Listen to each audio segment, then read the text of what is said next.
good morning and welcome to Fox Valley Headline Makers. I'm your host here today, Tyler Bachman, and joined here today by a man who's been around this area for quite a long time. We were just talking off the air about it here, and Dan Reedy with the Kendall County Farm Bureau. Dan, thank you so much for being in with me today. Good morning, and thank you for asking me. Yeah, you know, we were kind of catching up a little before we got on air here about some of your background, and I know you've spent quite a bit of time around the Kendall County area and with the Farm Bureau. For our listeners and viewers that maybe don't know, though, maybe give us a bit of background about yourself. Sure. Actually, I have been with the Kendall County Farm Bureau. It will be 37 years as of June 1st. I actually started with the Illinois Farm Bureau in February of '81. You go on a training program, and then whatever county might come up is where you interview. So I have, but I was hired in Kendall County May 15th for June 1st start of '81, and I had farmed 8 years before that in Central Illinois. As we talked about a little earlier, I'm a '73 graduate Yes. of Illinois State University, which in this time that seems like eons ago, but you know, it was. But ISU was changing at that time. It had pretty much gotten the enrollment. In fact, I think was a little larger when we were there than it is now, because they backed down because of the space for dormitories and so forth and so on. But I think we had probably 24 to 26,000 on campus at that time. And I was at ISU as I was obviously an ag major. Did they have the farmstead out in Lexington at that time when you were there? No, actually the farm was still out on just west of the golf course. Okay. Just west of the President's House, if you know where that is. Yep. And the farm was there, and the farm out in Lexington did not purchase that until, because that was Growmark Research Farm, and they did away with it, and that's when they took over the ISU farm for building, and then they were able to purchase that from Growmark, and that's when it became the ISU farm. So it's probably been out there for probably 20 years or better. Sure. Time gets away from me, but I would say 20 years or better it's been out there. Right. Well, both of us Illinois State grads, of course. That is true. A little bit, so. A Redbird forever. Yep. So tell me a bit about your initial interest in agriculture. When you were a kid, I'm assuming you were around farming? Oh yes, I grew up on a farm in Central Illinois, my home county of Moultrie. My hometown was Lovington. My dad farmed. I was in 4-H and FFA. It was a small high school. I showed cattle. I showed hogs. I showed a dairy cow once, and I even showed horses. But I was very involved with 4-H and FFA. Enjoyed it tremendously. I took a keen interest in livestock judging. My father had been a livestock judge for years, had judged nationwide, was very well known for judging cattle.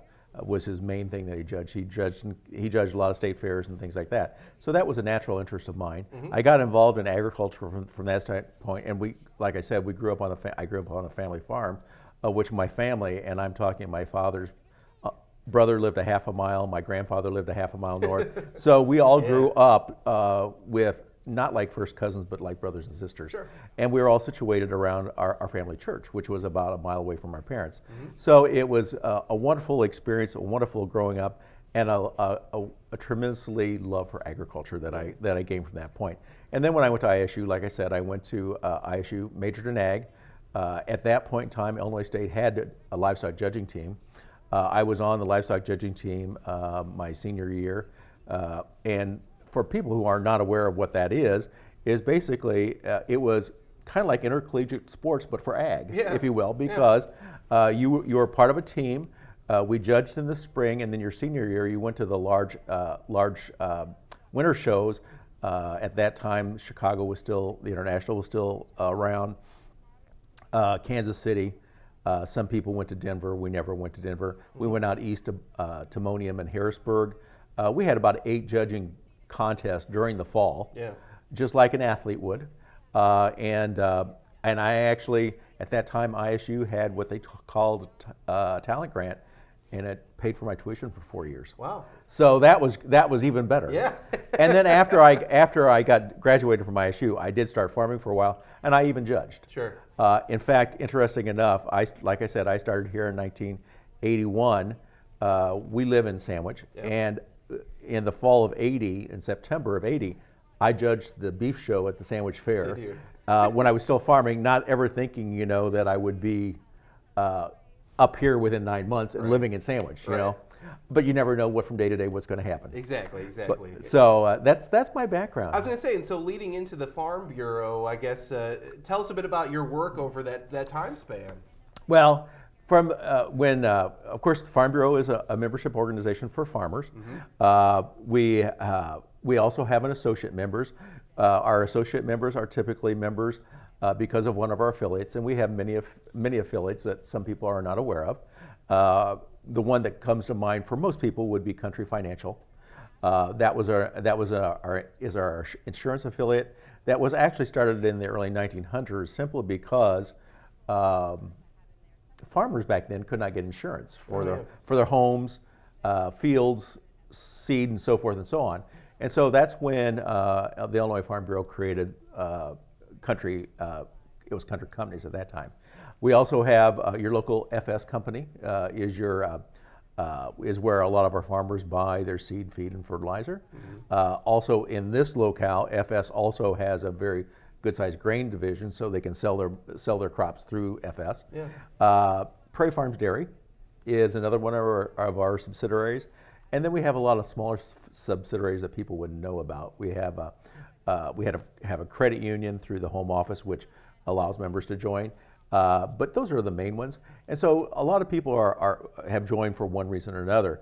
But basically, for the farmers, that's our meat and potatoes, and that's our members. Right. Here in Kendall County, we only have about 470 farmer members, of which when I came here back 37 years ago, I think we were probably at either in the high 600s or 700s. I can't remember. I'd have to look back to check. Yeah. And so, of course, over time, with the changing community, if you will, we've had, and the number of farmers in general has declined over that number of years. And the average age of a farmer in Kendall County is about 58 or 59. Really? Yes. So, and that's been pretty much that way for the last few years. I'm sure prior to that age difference was much different. Yes, it was. And of course, just for the cost of getting into farming and agriculture, we don't have as many young people coming into it. And of course, the farming community and their business, the farms are getting larger. And so, and even at today's standards, you know, we have farmers that farm quite a bit of acreage, but as you look at the markets, the cost of what it costs for them to grow that crop is still under what they're getting from the local markets. Yeah. So, but basically, we do a lot of things. We do actually zoning is a big thing, you know, as far as what is happening. In fact, this past week I was assisting Kendall County Building and Zoning. They're looking at creating a solar farm statute. And so I got an email from that department asking what is it that the Farm Bureau would suggest as far as to help the farmers and placing and so forth and so on. And what we typically do in most cases is we have a governmental affairs division at the home office, and I just call them and they tell us what's going on and what is needed in those documents. But typically, they've already done that with other counties, and we're a little farther behind than a lot of the counties in our surrounding area. We haven't had as much pressure for solar farms as what some of our other counties to our east and south have. Yep.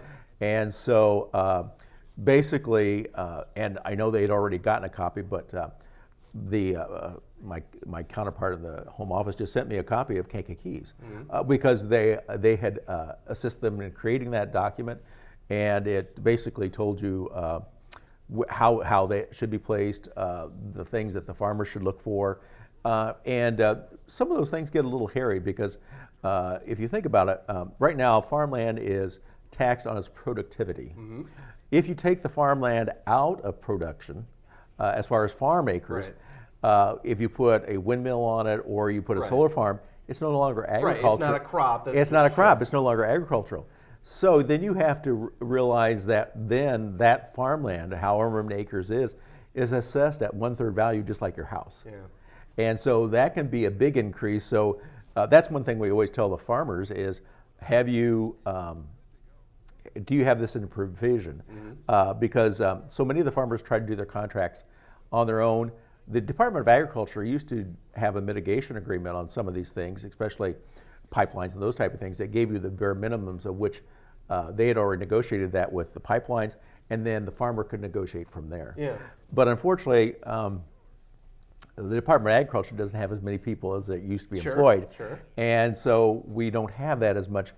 And it was a wonderful guide because they had negotiated the very basics, and then the basics stayed pretty much from the north end of the state to the south end of the state. Yeah. And of course now we don't have that as much, and so everybody's kind of trying to negotiate their own thing. And so that becomes more of a problem because then, at least if you have a standard, especially when you get to pipelines on depth and those type of things, makes a big difference. Yeah. I was just going to say, and we were kind of talking about the membership at this point. And Yes. One thing I know you and I have talked about in the past couple months is Yes. a potential consolidation. That is correct. The Kendall Farm Bureau with the Grundy County Farm Bureau. Correct. Let's talk about maybe the start of that, how that kind of came about. I'm sure it has to deal with membership and it has to deal with continuing the longevity of both Correct. bureaus. Exactly, correct. And part of the thing is, like I said, we have 470 members. Now, I know for sure that nearly 50% of those are 65 and older. So as far as and like I said earlier, getting younger people who are farmers, who are actively engaged in agriculture in some way, because we just have now what we call a professional member, which now allows anybody that was created about a year ago. So that is open to anybody who might be working for agriculture, Sure. In a agricultural-oriented business or something along those lines. Right. And so that allows them to be a voting member also. But still, that's slow going. So, we could be down to, in 10 to 15 years, we could be down to 250 to 300 farmer members. And Grundy is in a very similar situation where their membership is getting older, and that's pretty typical of all counties, no matter where you are. But it has worked out. The fact is that I am retiring. It gives them the opportunity, and they have a new person down there. Right. Victoria has only been down there for a little over a year, and she's doing well. And with me announcing my retirement, that possibility then gives the boards the opportunity, if they vote to merge, then they don't have to decide upon which manager to hire. And we had a similar situation that just happened like this 3 or 4 years ago in Winnebago Boone. Okay. The manager in Winnebago was retiring. Boone County was a much smaller county than Winnebago. They started the same procedures as we're doing, talking about merger, and they voted to merge. The young lady that had been in Boone County was hired as the manager, and it worked out really quite well for them. In fact, interesting enough, Grundy County has an annual meeting with a dinner and everything, much like traditionally everybody has done in the past. We have moved away from that. Their annual meeting is coming this Thursday evening, and for the speakers at their annual meeting, they have invited the manager and the president from Winnebago Boone to come and discuss what the process is they went through. Now, the president that is in Winnebago Boone now is the second president.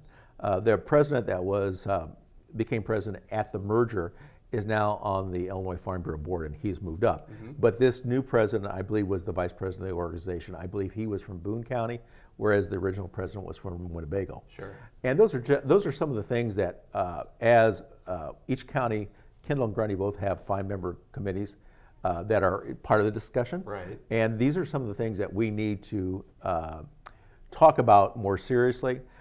Because if I remember correctly in our visits with Winnebago and Boone previously, that you make all the decisions up front except maybe employment of the new board will make the employment determination of how many people they have in the office and the manager and so forth and so on.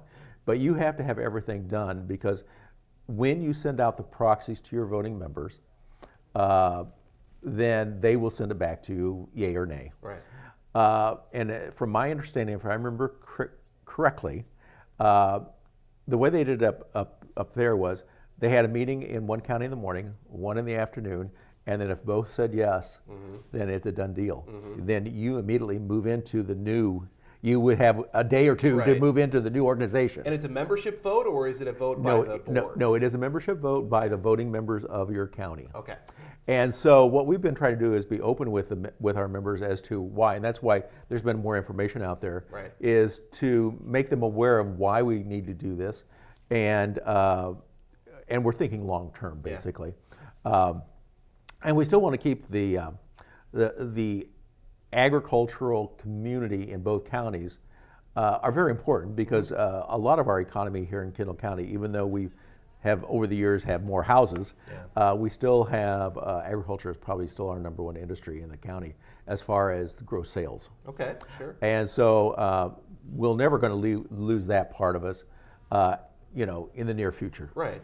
And we still have a lot of great young people that are agriculturally oriented, that have jobs in agriculture here in the county, and they do a fantastic job. Yeah. And they will keep us going. I have a great young leader group that I'm working with now, and these are what we consider young leaders or young farmers, if you will. But typically, most of them are young professionals in agriculture. Some are farming, some are doing other things. But these are young people that are from 18 to 35. And this is our future here in Kendall County as far as agriculture is concerned. And what we found in the agriculture community is that we end up sharing a lot of our individuals simply because of the numbers. These young people, or even the guys my age or in between, they're involved in everything. They could be on their local school board, their church board. They could be on the county board, like we have Matt Kellogg. Yep. You have other boards. We have our FS board, and we have several members from Kendall County who are on that. And so these young people are getting involved, and then we have the extension board, we have the fair board, and those type of things. And so we're stretching our people quite a ways. Right.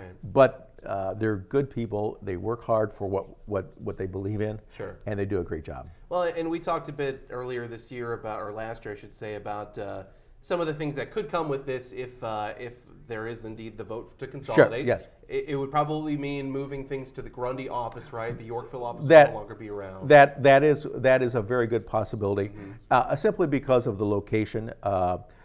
Geographically speaking, the Morris office is the center of the two counties. Yeah. And so, but that again will all be decided at some point in time. Sure. We also have to determine board size, how you will have representation from both sides. Yep. We do have, though, interesting enough, years and years ago, back in the early 70s, Kendall and Grundy FS went together. Okay. So, and we know a lot of the people that are working on that worked on that board, and subsequently others. Yeah. And of course, now that is part of the Grainco board, which LaSalle County came in a few years back. Yep. But we worked with them quite a years, for many years as Kendall Grundy FS. Yeah. So we kind of have the two counties are very similar in their backgrounds. As far as the people that we work with, and so they're very compatible. Plus, the fact is, one county doesn't oversize the other. Yeah. Both of our memberships, as far as our total memberships, are quite similar. We're about 3,500 total members. I believe Grundy's about 3,500 to 3,600. Yeah. So very compatible as far as that. They have a few more M and Farmer members, but total, we're very similar. Yeah. So that works out also. But back again, like I said, there's a number of things that have to be determined by the committee as to how the operations will be in itself. Yeah. And we all have similar programs, how those will run. Grundy County has a very good Ag in the Classroom program. So do we. We have a full-time program. Jenny Wold is a shared employee with Soil and Water. How those will work, we won't be able to combine them simply because Jenny is so busy with just the classrooms here in Kendall County. Yeah. There's no more room for her to do anything else. Sure. Does she work out of your office right now then? Well, yes. Oh, yes. She always well, actually, Jenny is a shared employee. Okay. She actually works out of both offices. She has all of her educational materials stored at our place, but she was originally, when she was hired back in, this is her 11th year now, we had a previous Ag in the Classroom coordinator, and it was hired through Soil and Water as a lead organization because at the time when we applied for a grant through the state that actually is called an FK grant, Facilitating Coordinating Ag Education. It's a line item in the state budget, and this helps pay for the coordinator's position. Well, at that time, back in '97, when we hired our first Ag in the Classroom coordinator, they already had an educator, and so that's why we combined. And originally, Jenny's position as Ag in the Classroom coordinator was about 50-50, soil and water, Ag in the Classroom. Yeah. But now it's a little bit higher. We're probably at 65% on the Ag in the Classroom side, and so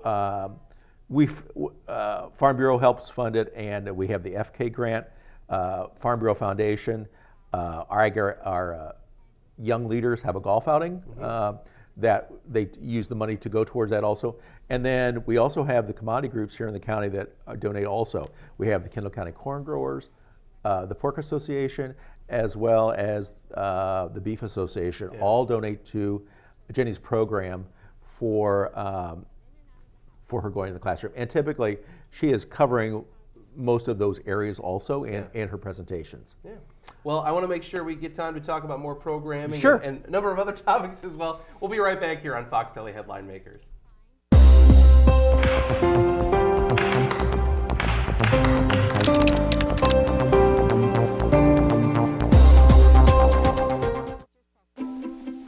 The color in my garden keeps the pink in my cheeks. I was very independent and thought I could take care of myself. I fell and I had to have Meals on Wheels. They're my savior. My name is Lola Silvestri. America, let's do lunch. Drop off a hot meal and say hello. Volunteer by donating your lunch break at America Let's Do Lunch.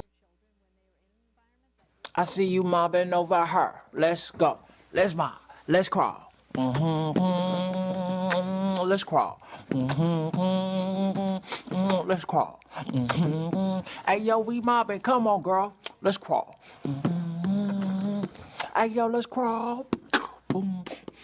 Hey, yo, let's crawl. Hey, let's crawl.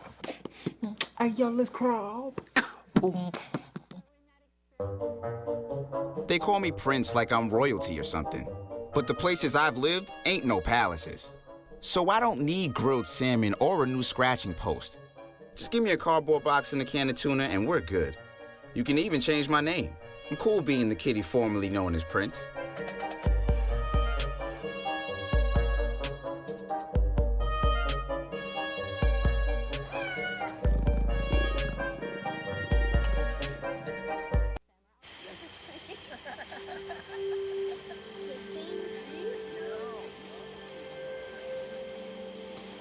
They're coming. Places, everybody. Light check. 1, 2, 1, 2. Everything looks good on our end. And lights. Come alive with the forest. Visit discovertheforest.org to find a forest near you.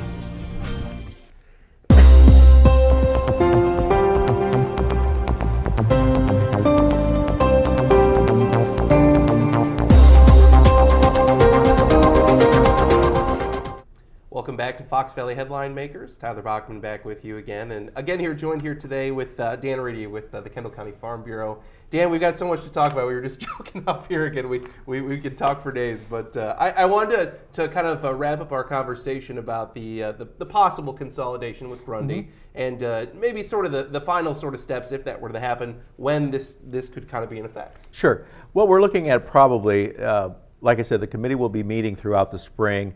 Of course, when the farmers go to the field, that'll stop for a while. And I'm thinking possibly we wouldn't get to a vote until either late summer or early fall. Yeah. And I mentioned how that was going to work. I'm just thinking by the time we get everything wrapped up, get up the discussions made, and between the two counties and things like that, I think that's a pretty good time frame. Yeah. We have some who think it's already done. Yeah. And we're getting that all the time, which is fine. But I think late summer, early fall. Sure. Have you had conversations with some of the membership at this point already about it? You know what? We've had a few who have called. And a few of the some of them who are very traditional. That becomes a problem, and understandable quite well. We have been the Kendall County Farm Bureau. Actually, we just celebrated our 98th year. Really? Yes. Grundy's a little ahead of us. They're on 104. Okay. So we just celebrated our 98th year at our annual meeting in November. So we're getting that close to the 100. Yeah. I don't know that we'll make it, but we have a lot of people that are very sentimental about the organization. Sure. Very sentimental about the building. The building itself, even though the building is a building, it's where activity took place. And we've been in our building since 1937. Yeah. And a lot of young adults like my age and older, at one time the extension service was in our building many, many years ago. Mm-hmm. Well, a lot of kids used to come there for 4-H meetings, and we still have a 4-H club that meets there. Yeah. But a lot of people my age remember they're going there all the time for 4-H meetings and those type of things. So it has memories, and it has good memories of what transpired over the years. Sure. And actually, interesting enough, for those in the audience who have been around, Ira Perkins, who was a builder in Yorkville for years and years, that is the first office building that he built. I didn't know that. Okay. Yes, and it's interesting enough because even in 1937, our downstairs is a clear span. If you will. The walls are all pretty much temporary walls that can be moved in and out, and there's just 2 large I-beams with posts holding up the second floor, because we have a large second floor that was an auditorium. And of course, in this day and age, the use of buildings is no longer what it used to be. Yeah. Typically if we have a meeting, it's a smaller meeting, because we just don't have the numbers anymore. Sure. So if we have a program and actually we're doing, if we have smaller meetings, we're doing it in conjunction with other counties too, simply because if we're asking people from the home office to come up to do a program, we want to make it worth their while. Yeah. So they're coming up from Bloomington, so we want to make it worth their while to have a program where they're getting as many people sitting there to learning whatever we're talking about. Yeah. So in fact, because we have a meeting scheduled, a truck meeting, because rules and regulations for trucks and semis have changed they change about every 6 months actually. Sure. And so we have a joint meeting that with Grundy County that will be held at the new facility north of Morris at FS. And I typically, when I have about 10 to 12 that will attend. And hopefully she will have, so that makes it a nicer group. Yeah. If we have 20 to 25 total that will there. Yep. And it's something that's very important because, like I said, when the farmers are getting ready to go to the field in the spring, they don't worry about those things. And like I said, the government is changing the rules and regulations. And some of the rules and regulations that are put forth for regular truckers do affect our farmers. Sure. There's sometimes a lot of exemptions, but still they need to know what's going on so they know what they're legal, if you will. Right. Yes. Well, let's kind of wrap on this. Okay. I know, obviously, already this winter we've had quite a bit of snow already, and, yes. and I'm curious how that kind of will affect the upcoming planting, I should say, this spring and summer, and maybe give us a little bit of a recap about how this past harvest went. Well, let's go to past harvest. The past harvest was, to put it mildly, a pain, simply because of the weather. And it's probably, if you talk with the farmers, this was probably one of the longest harvest ever. Yeah. Simply because we had such a dry August and September and cool. And then all of a sudden, for whatever reason, it started, we typically get going here in the first or second week of October. Yep. Well, what happened in the first and second week of October? It started raining. It was pouring rain. Yeah. Yes, it was pouring rain. Flooding. Yes. Now, fortunately, because we had been so dry for so long, a lot of that was absorbed and didn't run off. But then we did get to a point later on when it wasn't being absorbed because we had gotten so much rain. Right. So, and a lot of our farmers did not get done until the middle of November or later. Yeah. Which was fortunate that the weather didn't really break until after that. But the crop is out. The crop was good. Yeah.